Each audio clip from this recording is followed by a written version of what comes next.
নির্বাচন ও গণভোট সুষ্ঠুভাবে সম্পন্ন করতে ৫,০০০ নৌসেনা প্রস্তুত বলে জানিয়েছেন নৌবাহিনীর প্রধান অ্যাডমিরাল এম নাজমুল হাসান।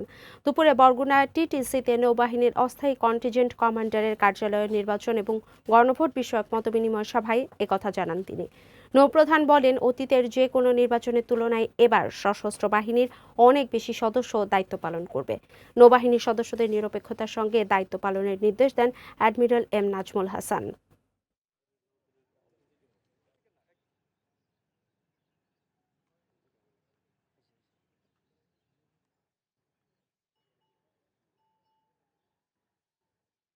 প্রায় ৫,০০০ সদস্য মোতায়েন করেছি, যা পূর্বের নির্বাচনের তুলনায় প্রায় দ্বিগুণ।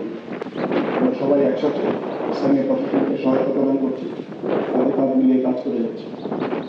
আমি চাই এই নির্বাচনে আপনার প্রতিটি সদস্য, অফিসার, নাগরিক প্রত্যেকে আন্তরিকতার সাথে, নিরপেক্ষতার সাথে এবং নির্ভয়ে আপনাদের দায়িত্ব পালন করবে।